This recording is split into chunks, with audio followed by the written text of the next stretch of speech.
Sakderenge nglajengaken mirsani video sakjangkepipun, kula aturi kapurih nutul tombol subscribe supados boten ketinggalan video salajengipun. Kagem kemanfaatan video menika, monggo dipun like, komen, lan ugi share. Mugi panjenengan sedaya pinaringan seger waras, bejo donya bejo akhirat, rahayu rahayu rahayu sagung dumadi.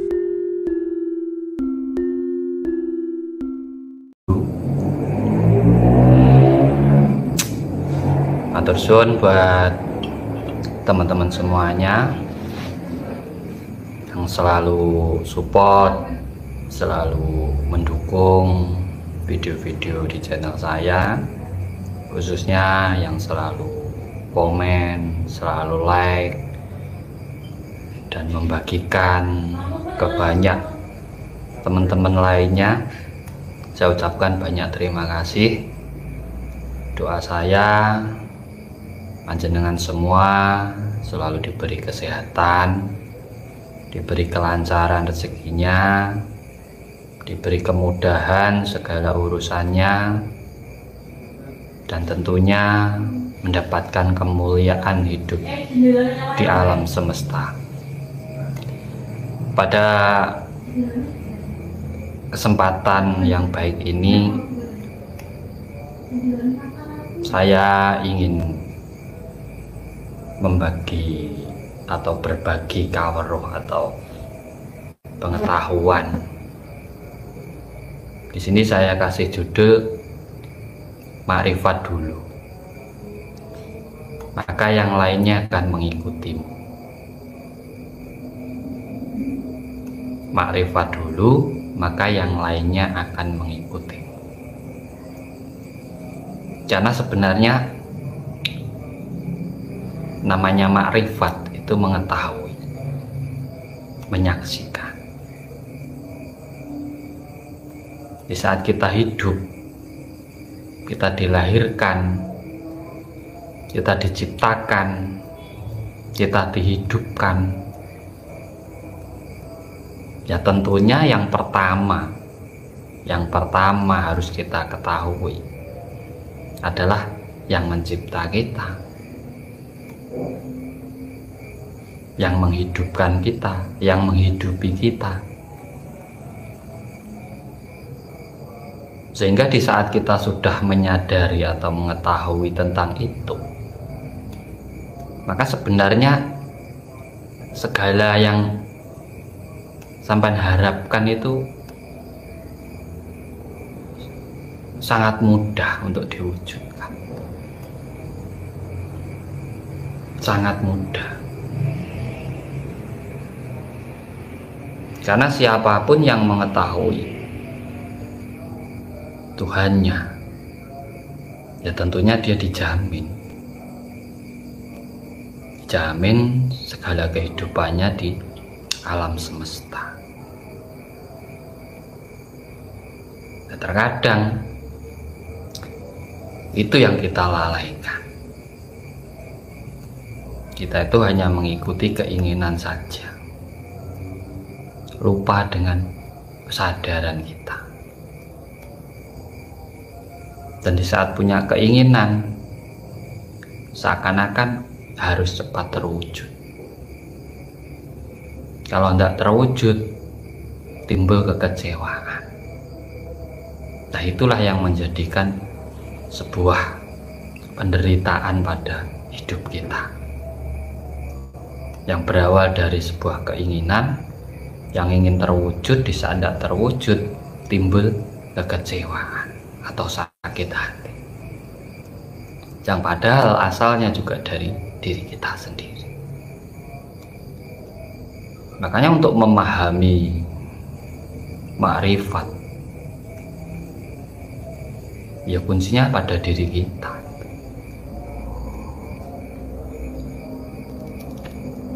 Kuncinya itu pada diri kita, semua loh, kuncinya itu pada diri kita.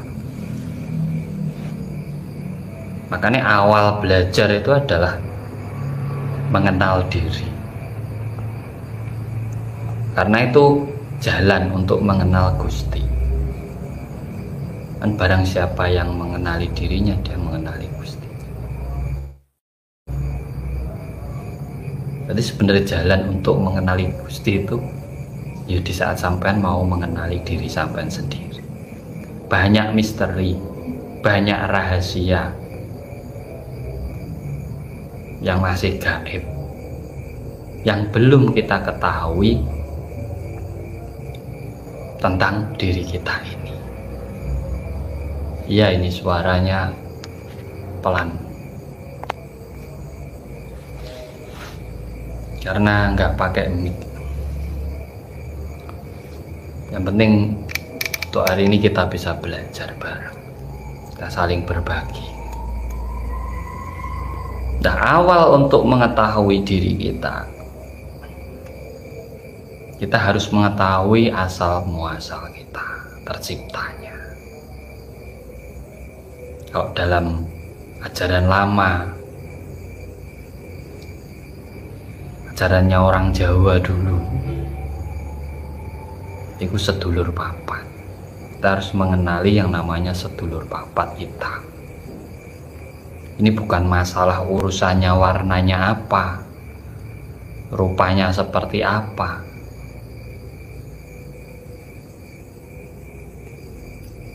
Tetapi dasar dari penciptaan kita atau asal muasal kita itu sebenarnya sedulur papat kita itu. Ya tanah, ya air, ya api, ya angin, yang manunggal menjadi satu, yaitu pancer, yaitu diri kita. Manunggal lagi bisa jadi hewan, bisa jadi pohon, bisa jadi makhluk hidup yang lainnya. Sedulur papat limo pancer. Nah, kalau kita kehilangan salah satu dari keempatnya itu, ya mengelusah kita nggak hidup, kita nggak hidup.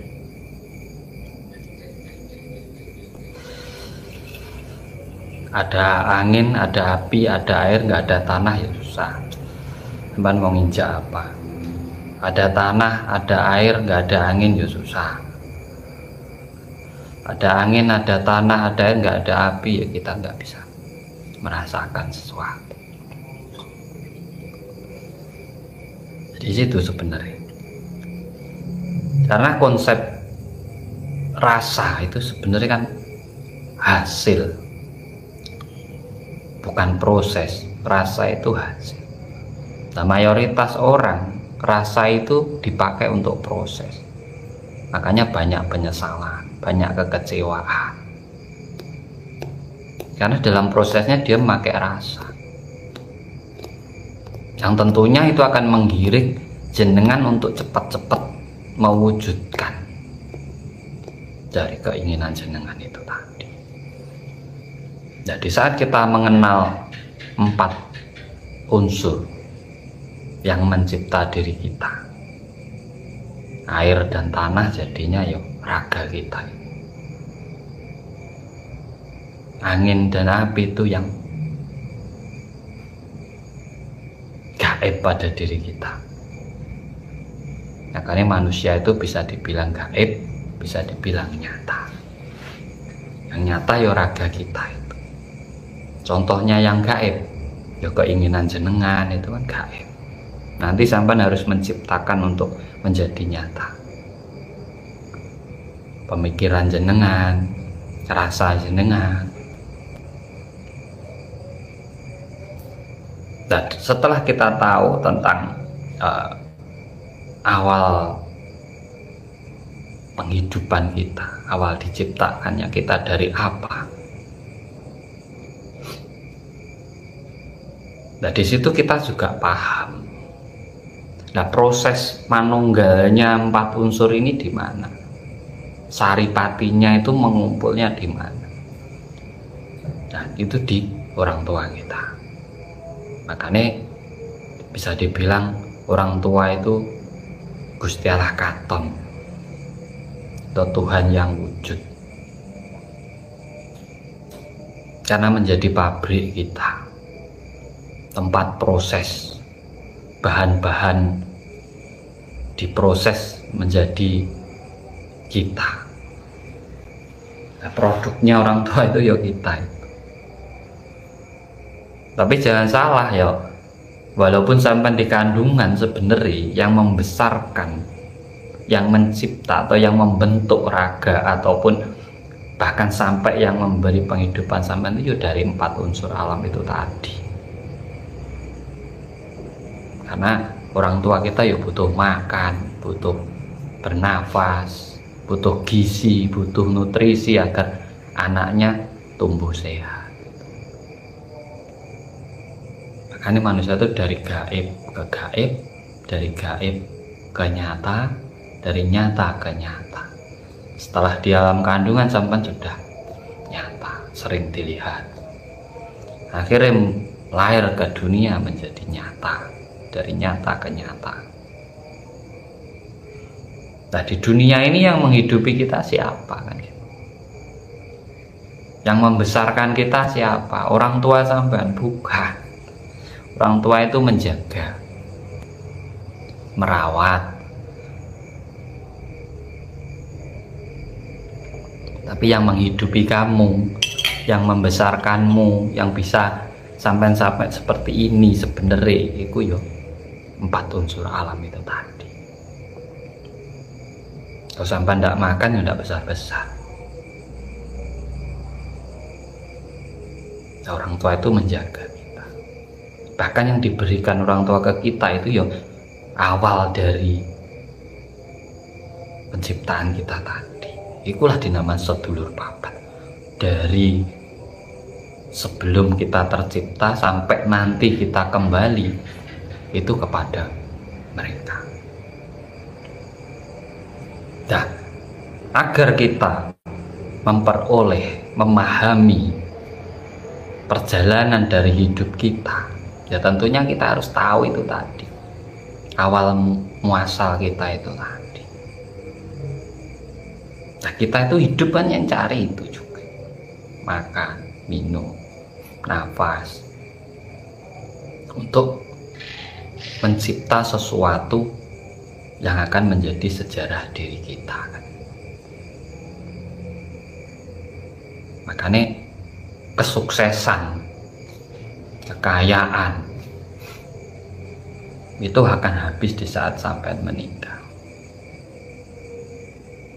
Tapi pengetahuan sampean, tatanan sampean itu bisa dikenang sampai anak cucu.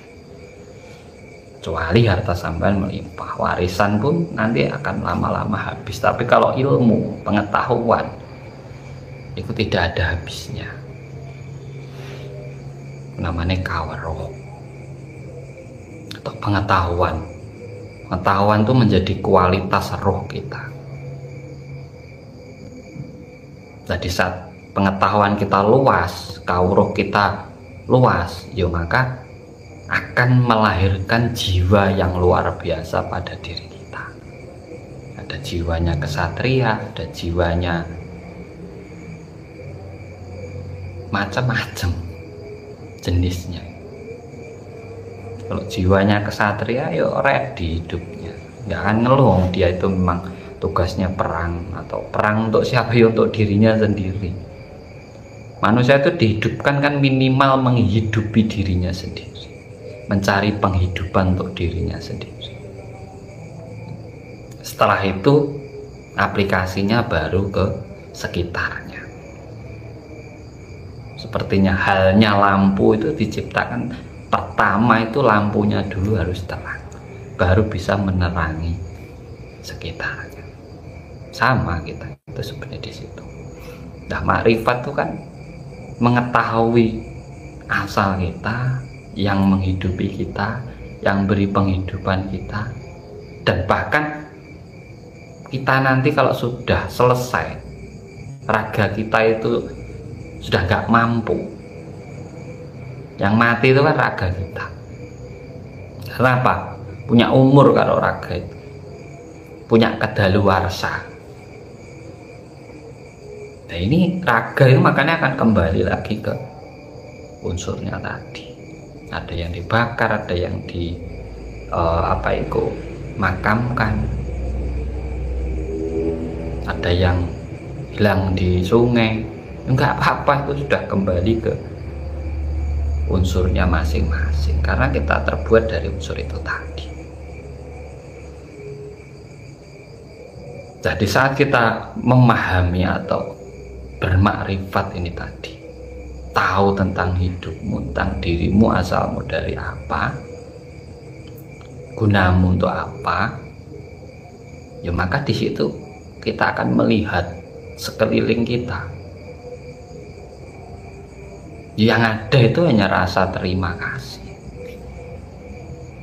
rasa terima kasih. Makanya akan timbul budi pekerti luhur, timbul tatanan pada dirimu, bukan hanya yang ditulis, tapi memang benar-benar muncul dalam dirimu atau kesadaran. Kamu akhirnya menghargai dirimu sendiri, juga kamu hargai makhluk-makhluk di sekelilingmu, juga kamu hargai. Tidak saling menjatuhkan, tidak saling merasa paling istimewa. Semua sama-sama saling menghidupi. Manusia hidup itu diciptakan tugasnya ya untuk menghidupi, saling menghidupi, ataupun menjalankan ritme kehidupan ini. Yang berperan sebenarnya ya sedulur papat itu tadi, 4 unsur alam semesta itu sebenarnya yang berperan. Kita itu hanya sebagai aktor untuk menjalankan. Makanya punya karakter, ada yang sadis, ada yang lemah lembut, ada yang kasar, ada yang karena kita aktor. Di saat kita mampu memerankan, ya kita tinggal mau apa yang kita dapatkan kan gitu. Iya Mas, ini mohon maaf suaranya memang kurang jelas, masalahnya nggak pakai mic.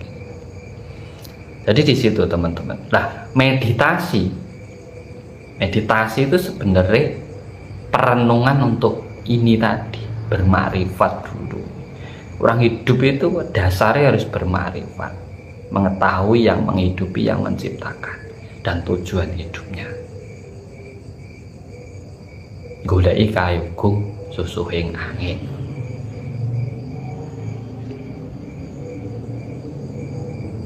Di situ, di saat sampan sudah bermakrifat, sampan itu berjalan. Ibaratnya sampan mau melakukan torekoh, perjalanan, itu sampan sudah punya pakem, sudah punya tatanan sendiri dalam diri sampean. Nanti sampean ketemu siapapun, dia akan mempunyai budi pekerti yang tinggi. Karena apa? Paham ini tadi, tahu yang menciptakan, tahu yang menghidupi, tahu tujuannya hidup.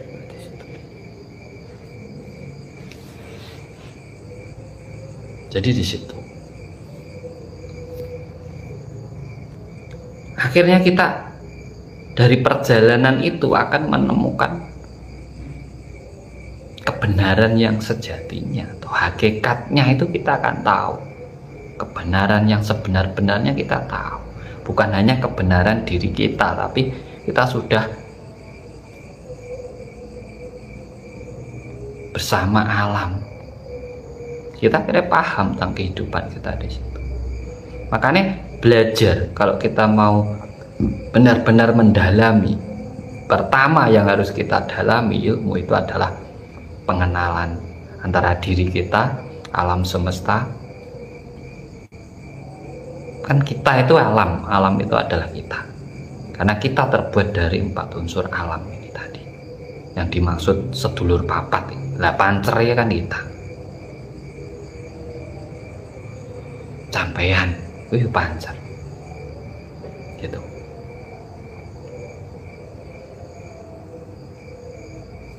Jadi kita itu sebenarnya sudah tidak perlu menyinergikan diri dengan alam. Kita itu alam. leluhur itu ya kita, karena turunnya leluhur itu ke kita. Kita itu punya darah, nggak usah dicari, nggak usah disinergikan, ya sudah ada pada diri kita. Alam juga ada dalam diri kita. Sama, tugas kita itu hanya melaksanakan konsep kehidupan ini, ritme hidup, untuk saling melengkapi, saling menghargai, saling menghidupi, menutupi kekurangan, dan saling menutupi kekurangan. Nah, kalau kita udah paham konsepnya, nanti kita mati, kita ya sudah kembali ke situ. Yang tinggal hanya cerita. Cerita kita itu akan diceritakan.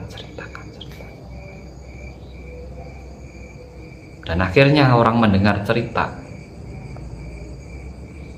sampean itu masuk dalam pikiran orang. Akhirnya, oh, saya pengen punya anak kayak ini. Nah, gitu. Makanya penting makrifat dulu, baru yang lainnya.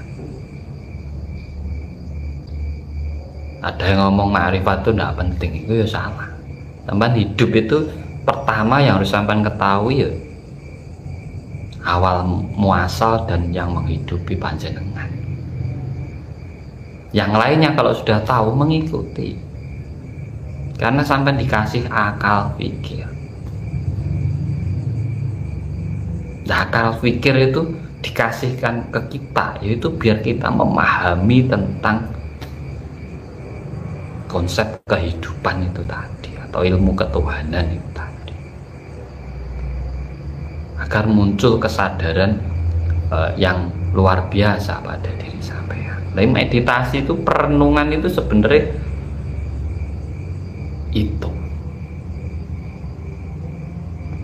sampai masuk ke samudra Minangkabau, mengalahkan naga yang ada dalam diri sampai itu sebenarnya kan hawa nafsu sampai itu sendiri.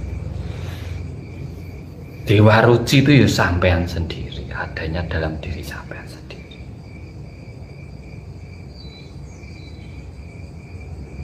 Makanya di saat sampean menemukan titik dari perenungan sampean yang memberi kebangkitan pada hidup sampean, disitulah kamu menemukan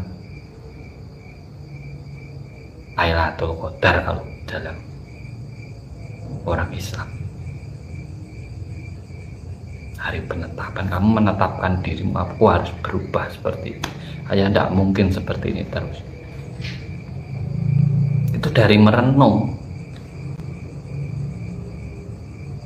Nah, kita itu bulan ini kan disuruh merenung, bahkan mengurangi hawa nafsu kita, agar kita kan mendapatkan itu. Saat sampean sudah menetapkan, sampean akan memperoleh kemerdekaan. Itu sebenarnya konsepnya di situ. Jadi meditasi itu bukan mengenal energi, bukan sekedar mengetahui hal-hal yang nggak penting gitu, kayak makhluk gaib ini itu nggak penting. Menyelaraskan diri, menghidupkan cakra, menghidupkan ini itu bahasa teori. Itu bahasa teori perekonomian.